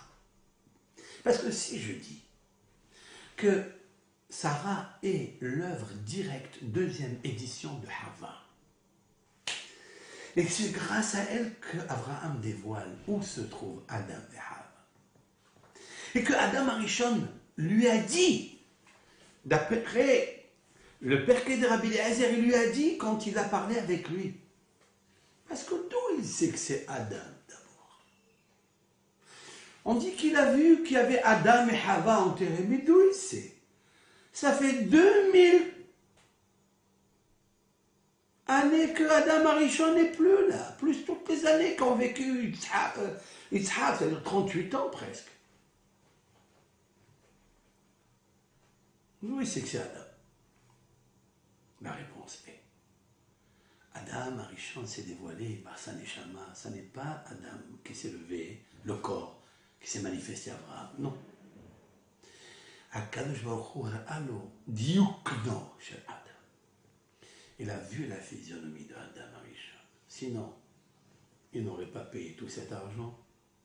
Si ce n'est pas Adam Arishon, il n'aurait pas fait tout ce commerce-là, tout ce dérangement et toute cette anava pour obtenir cet endroit. C'est que Akadosh Baruch Hu lui a montré cela. Et Adam Arishon lui a dit, dans la conversation prophétique Nishma Anashama, il lui a dit, il faut que tu saches que depuis que je suis ici, avant que tu viennes, Haïti Kekela, je vais vous dire un midrash qui est très très intéressant. Que le midrash il dit, Amarlo lui a dit, Hakadosh Baruchu hitminani kan. Parce qu'il y a une question, qui est-ce qui a enterré Adam Arishon? Beaucoup d'encre s'est versé pour cela. Il y a qui dit c'est Chet, son fils. Mais le midrash que je vais vous dire, midrash Agada, Akadosh Baruchu, Adam Arishon dévoile à Abraham Avinu dans la conversation prophétique nishmatique, puisque ce n'est pas le corps qui était là, d'après ce midrash. L'Éternel m'a enterré ici. L'Éternel a enterré Adam Arishon. Cela veut dire quoi? Adam Arishon a demandé à Akadosh Baruch Hu. Il lui a dit à Akadosh Baruch Hu, c'est vrai, quand j'ai fait la faute, tu m'as dit que le jour où tu mangeras de ce fruit, le jour où tu mourras. Adam Arishon n'est pas mort. Mais un jour, tu vas mourir. Il dit à Akadosh Baruch Hu, tu peux me dire où je vais être enterré? Adam Arishon demande à Hachem, l'Éternel béni soit-il, tu peux me dire où je vais être enterré? Et Akadosh Baruch Hu a amené Adam Arishon là-bas, il lui a fait visiter cet endroit-là. Parce que cet endroit, il a des valeurs exceptionnelles. Ça, ces valeurs que je suis en train de vous dire, il y a tout le monde qui m'écoute. Il y a les musulmans qui m'écoutent, les imams qui m'écoutent, les pasteurs qui m'écoutent. Qui un jour leur a dévoilé, vous a dévoilé, chers amis, ce que je suis en train de dire? Est-ce que je peux inventer, c'est-à-dire pas moi, est-ce que Rabbi Eliezer Agadol, Ben Orkanos, il peut dévoiler une chose comme ça en vain? Puisque ça existe maintenant, puisque tout le monde se bat pour cet endroit, ça veut dire qu'il a la valeur. Ça veut dire que les Midrashim, qui ont été dit il y a 2000 ans, avant qu'il y ait toute la religion, de la chrétienté de Isho ou de Mohamed, le prophète, il n'y a que 1750 années ou 1800. Et bien avant, on a dévoilé ici quelque chose d'extraordinaire. C'est Adam Arishon qui a demandé où je vais être enterré. Et Akadosh Baruch Hu lui a montré là. Et Adam Arishon allait tous les jours là-bas faire teshuva et pleurer. Il a versé des larmes dans cet endroit. Il a versé des larmes dans cet endroit parce qu'un jour, il faut que ces larmes, comme de l'eau, qui font pousser une herbe, une semence, jusqu'à ce que viennent Abraham et Sarah, Yitzhak et Rivka, Yaakov, Israël et Léa. Et Adam Arishon dit à Abraham, je cite, Ume Oto Hazman, depuis l'enterrement que Dieu a fait, pas mon corps, à mon corps, Al Arshav, jusqu'à maintenant, Haïti Tamoun, j'étais enseveli, caché, Kekela Esev Ba'adama, comme une tige, comme une végétation dans la terre. Jusqu'à ce que tu sois venu au monde. Ou mais Arshad. Et maintenant que je te vois, je sais qui tu es. Je sais que tu es moi, ma réparation. C'est magnifique ça. Kol Akiyum, tout le monde entier, l'univers, chez lui, il est à moi, puisque Dieu m'a créé à moi. Direct. Personne au monde ne peut négocier avec moi. Parce que monsieur et madame et monsieur X et tous les grands de ce monde, s'ils venaient au temps de Adam Arishon, lui disent la terre m'appartient. Il leur dit mais vous êtes des imbéciles. Comment vous pouvez dire une chose pareille? Akadosh Baruch Hu m'a créé à moi par son œuvre directe. Vous croyez en l'éternel ou pas? Chez Elihu.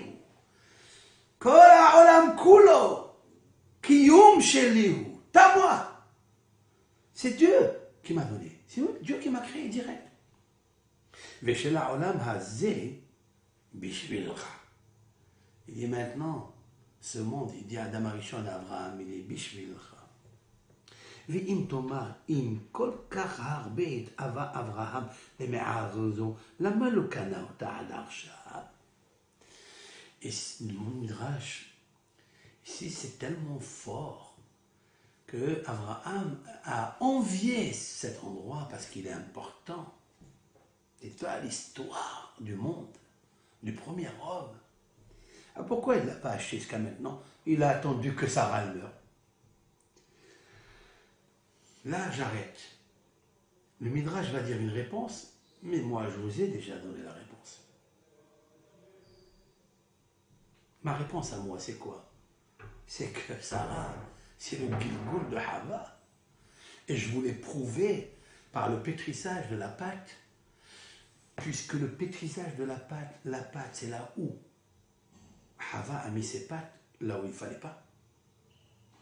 Et donc, elle est devenue Nida.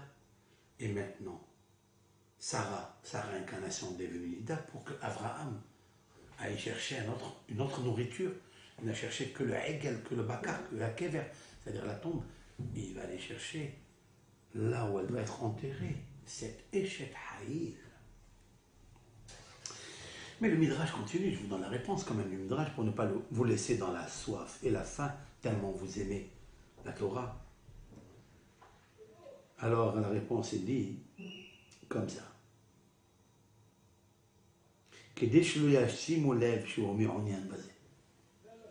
Pour ne pas que tous les commerçants qui gravitent autour de cet endroit, tous les habitants, ils ne se réveillent pas pour mettre le cœur et de savoir pourquoi Abraham s'intéresse en fait à cet endroit.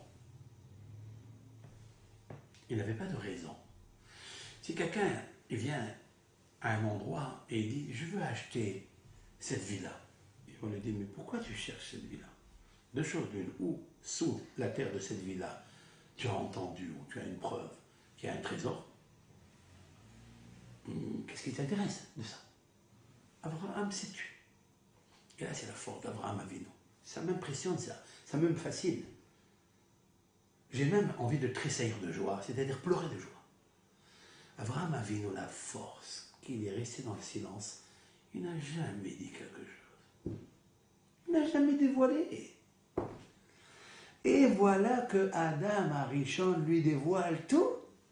Et donc il ne dit rien. Mais je comprends que Sarah et Ménou ne parlent pas. J'ai compris pourquoi maintenant Esther Amalka elle est sortie de Zara. Qu'elle n'a jamais dit d'où elle venait, comme lui a ordonné Mordechai.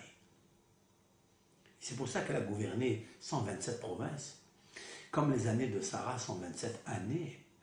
Parce que Ahaza, mais plachashtika, parce qu'elle a gardé la force du silence. Et ça, c'est grandiose. Chose que nous ne faisons pas. Et c'est pour ça que des fois ça capite, malheureusement. Donc il n'a pas voulu dire. Maintenant que Sarah est morte, il est arrivé le moment d'aller la chercher et de la réclamer. Le Midrash dit l'itvoa ota. En fait, l'itvoa ota, ça veut dire la réclamer, ça veut dire elle est à lui. Adam Arishon lui a dit mais ça, qui va dire que c'est vrai ce qu'il raconte?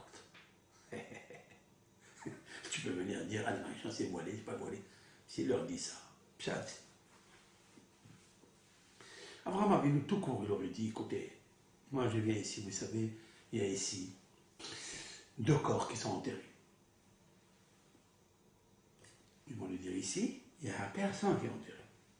Il fait un pari avec eux. Oui, ils sont enterrés 2 personnes ici. Je vais vous le montrer, il leur montre. Il dit, donc ça me dit, mais d'où tu le sais, monsieur? Je le sais parce qu'il s'est dévoilé à moi. Ouh là là, on va rentrer dans une histoire sans fin. Ils auraient dit, Ephron, ah, maintenant que tu nous dis une chose comme ça, alors ça nous appartient ici. On va mettre l'interdit de rentrer. Comme ils ont fait les Turcs. Quand ils ont pris cet endroit, ils ont interdit aux Juifs de rentrer pèleriner leur patriarche. Leur patriarche. Yaakov, il t'appartient, Yaakov. Léa, elle t'appartient. Tu peux négocier sur Abraham. Tu peux négocier sur Isaac. Tu peux négocier sur Yaakov, qui a créé les 12 Shvatim, qui s'appelle Israël. Tu peux négocier. Pourquoi il est là-bas? Une autre question, et pourquoi Ishmaël n'est pas là-bas? Ishmaël aurait pu être enterré là-bas, un caveau familial. Mais là-bas, on ne peut pas faire entrer tout le monde. Même Rachel. Je n'allais pas faire une ségrégation pour dire Ishmaël n'était pas apte ou les ceci, cela. Non, je ne veux pas rentrer dans ça. Rachel, à sa déquête, elle n'est pas enterrée là-bas. Rabbi Shimon Bar Yochai, il n'est pas enterré là-bas. Même Yosef, Tzadik, il n'est pas enterré là-bas. Ni Yehuda, ni Shimon, ni Lévi, ni Sarah, ni Zvulun. Cet endroit, elle est Me'arat HaMachpelah, Kiryat Arba. Il faut qu'il reste 4 couples ici, pas plus, et pas moins. Même si on a 2 femmes comme Yaakov, on n'ajoute pas Rachel. Parce que c'est un endroit très particulier.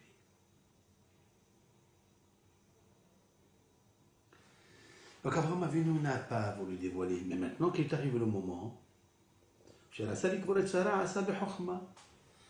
lorsqu'il a voulu enterrer Sarah, il a fait avec stratagème. Il n'a jamais demandé la grotte, la caverne, et la hamar, il a dit, donnez-moi une parcelle ici, parmi vous. Mais Ephron, il a demandé rien à Ephron. Et l'ami Benehet, il a demandé aux enfants de Heth. Pourquoi? Lorsque les enfants, d'après ce Midrash, ils lui ont dit devant Ephron, tu es le Seigneur, le prince, et tu es le roi parmi nous. Az amar lahem, shema'oni, ufik'oni be'Ephron ben Tsohar, vitenni et mi'arat HaMachpelah, asher lo. Une fois que Akadosh Baruch Hu leur a mis dans la bouche, comme j'ai dit tout à l'heure, pour cause de la hanaval de Abraham, qu'il n'est qu'un citoyen, qu'un étranger, que juste, je veux un endroit ici, parmi vous, hein, comme vous. Ils ont sorti de leur bouche, parce que Dieu leur a dit, tu es Seigneur, tu es Nassi, tu es Elohim. La Hanava, elle a provoqué qu'elle demande maintenant. Non, alors, si c'est comme ça, si vous considérez que je suis un Seigneur, un président et un roi, un Dieu presque, alors donnez-moi à parler avec Ephron, qui me donne cet endroit. Quel chokhma d'Abraham Avinu. Quel midrash éclatant, éblouissant, meratek, madhim. Alors, présentez-moi. Il leur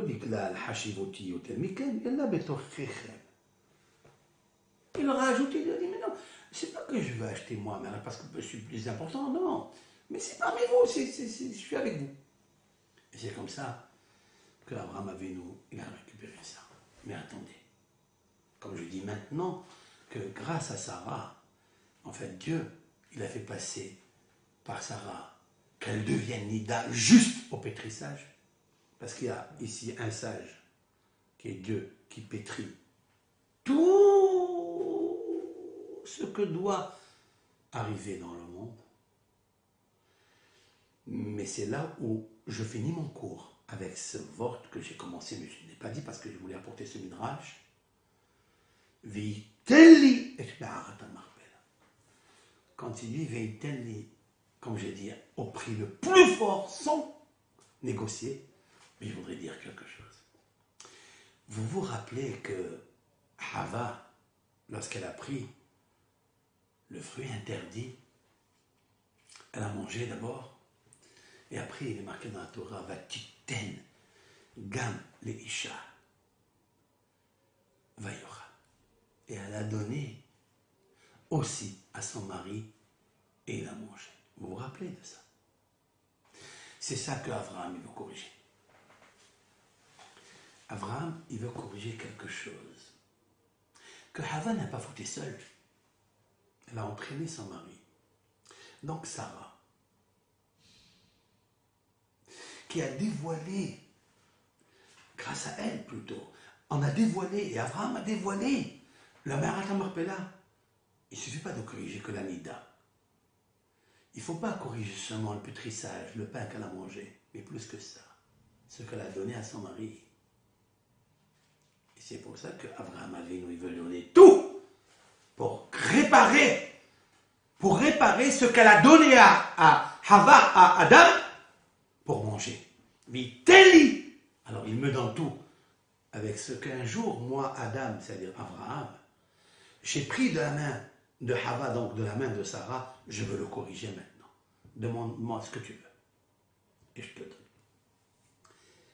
Et voilà que, et c'est là où j'arrête mon shiur avec l'aide d'Hachem, je voulais ajouter un vort. Douche gadol.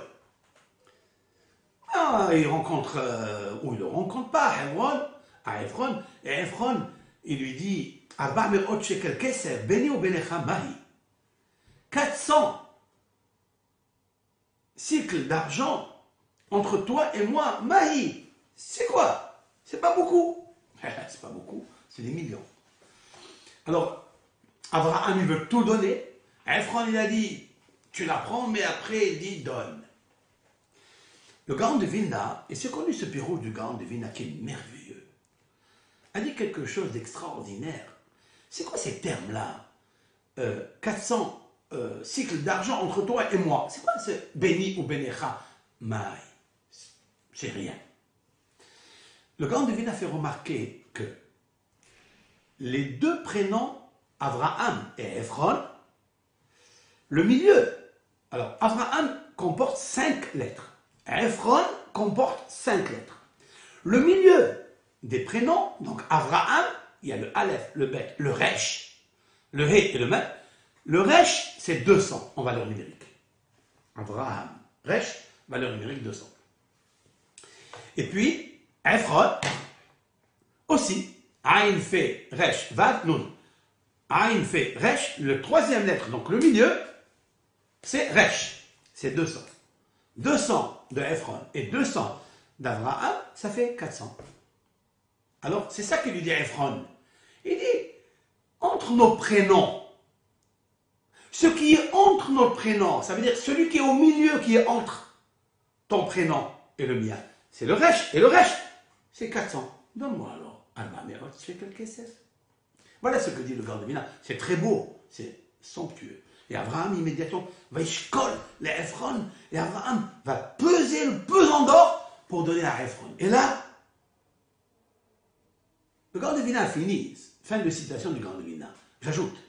Et là, le Midrash dit qu'on remarque que le nom de Ephron est privé de la lettre Vav. Il s'appelle aujourd'hui Afran au moment où il reçoit l'argent. Ou plutôt, pas quand il reçoit, c'est quand Abraham va peser, va compter les pièces en argent. Waouh, waouh, waouh, waouh. Et nos sages vont dire des choses extraordinaires qu'Abraham a perdu le vav, il a perdu la vie. Parce qu'il a trop parlé et même peu. Et il a pris comme ça d'Abraham Avinu. Et Abraham Avinu, il a tout donné. Et s'il lui avait demandé un peu plus, encore 400, même 800, il l'aurait donné. Mais Abraham Avinu, il s'est dit, mais pourquoi l'autre il m'a dit 400? C'est lui qui l'a sorti de sa bouche.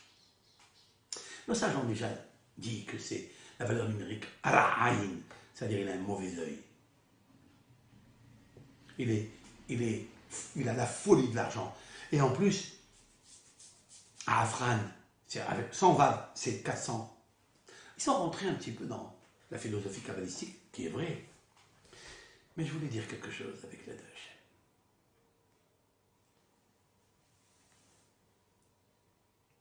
Rabbeinu Behaye, à la Torah, il dit quelle est la signification d'enlever le vav ou d'ajouter le vav de Ephron. Qu'est-ce qu'il y a? Il dit Rabbeinu Behaye quelque chose d'extraordinaire. Tant que le vav de Ephron était dans le nom de Ephron, c'est lui qui possédait la Me'arat Marpella, la caverne de Marpella. Pourquoi? Parce que ce vav-là, il indique la vie. Et en haut, dans le ciel, on lui a donné ce nom-là, parce que le mot... Voilà. Et donc, Me'arat Marpella, où est enterré Adam Rishon, c'est à lui. Mais une fois qu'il a pris les 412, et Abraham lui a donné l'argent, au moment où il lui pesait ou comptait l'argent, il a perdu le vav. Dès qu'il a perdu le vav, finish. Il est devenu Afran. Ça veut dire devenu du sable. C'est lui qui est responsable, parce qu'il a volé cet argent. Et à ce moment-là, Akadosh Baruch Hu a décidé que ce n'est plus à lui, qu'elle appartient à Abraham. Tant qu'il avait le vav, il est raccroché avec le haut. Mais dès qu'il a enlevé le vav, il n'y a plus de vav à Hibour. Il n'y a plus de connexion entre le haut et le bas. Abraham a perdu. C'est une dimension tellement forte, kabbalistique. Qu'est-ce que c'est que le prénom d'un homme? Ok.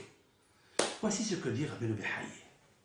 Maintenant, j'ajouterai sur le pied rouge du Gaon de Vilne. Écoutez bien. Si je prends Abraham, j'ai enlevé le resh parce que je l'ai payé. Il me reste 4 lettres dans Abraham Avinu. Av, Ma. Les 2 lettres Av qui veut dire papa, puisque c'est le papa du monde, de la Emouna. Abraham, c'est le père du monothéisme. Av, Hamon, Goïm. Av. Qu'est-ce qui me reste dans les lettres qui suivent? C'est Memhe. Memhe, Ma. Ma, c'est Adam, valeur numérique Adam. Ça veut dire que Abraham, en fait, pourquoi il fait tout ça? Parce qu'il sait que Adam s'est présenté à lui, comme il vient d'expliquer, et Adam, c'est sa réincarnation, c'est Abraham. Il veut faire tikkun de la Emouna. Abraham, tu viens réparer ce que Adam a mangé quand il a pris, quand il a mangé. Donc il est devenu Afar, qui est Afar Ata, Afar Tachoum. Maintenant, il réalise ça avec Ephron, le Afar. C'est-à-dire Adam Arishon, il se trouve là. Mais il faut qu'il paye, c'est pas grave. J'ai payé 200. Plus 200 de Avram, ça fait 400. Donc, qu'est-ce que fait Abraham Avinu? Il a compris par un lapsus des paroles de Ephron que là, le vav allait sauter. Comment? Parce que si je prends le resh de Ephron et je l'enlève, quelles sont les lettres? Il me reste 4 lettres. Il y en avait 5. J'ai enlevé celle du milieu, c'est-à-dire le resh, il me reste Af, Vav, Nun, On. Vav, Von. Af, c'est quoi Af?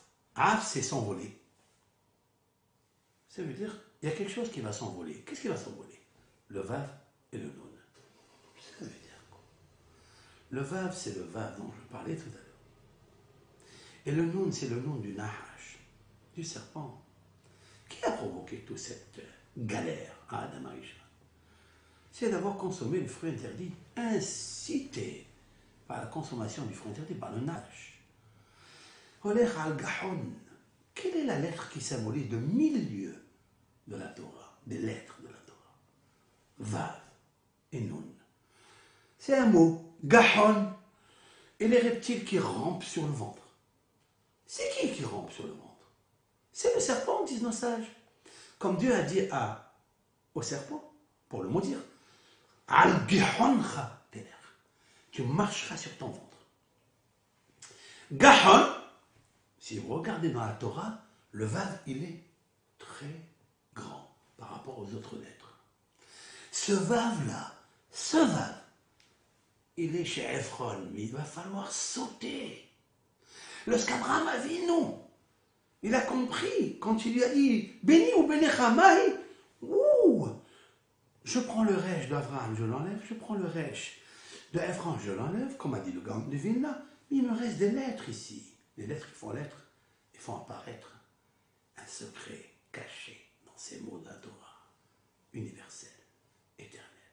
Chez Abraham, il me reste Av, Ma, le père qui vient remplacer le tikkun de Ma, c'est-à-dire valeur numérique 45, comme Adam. Adam, valeur numérique, Aleph, Dalet même. Aleph c'est 1, Dalet c'est 4, donc ça fait 5. Même, c'est 40, 45.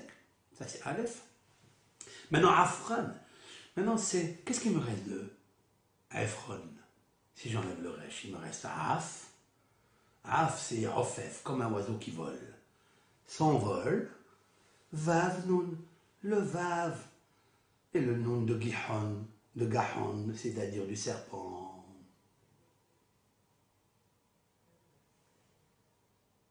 Et c'est pour ça qu'il lui dit Maï. Entre moi et toi, Maï. C'est quoi Maï? Ma, ça peut être singulier. Pourquoi I? Ma, c'est Adam Arishon, 45. Et I, c'est Hava, la femme. Et c'est tout cela. Et c'est pour ça que grâce à Sarah, Imenu, elle vient corriger tout cela avec Abraham Avinu. Voilà en fait toute la dimension optionnelle de notre Torah. J'espère que ce pirouche que j'ai donné avec l'aide de Hachem aujourd'hui, c'est un pirouche Nachon et Amiti, et que Bisroudze Akhlouchou, il donne la force à Israël. Ce shiur-là, avec l'aide d'Hachem, je l'adresse à l'adresse de la famille qui a été brûlée vif dans une voiture, le père et la mère et les 6 enfants.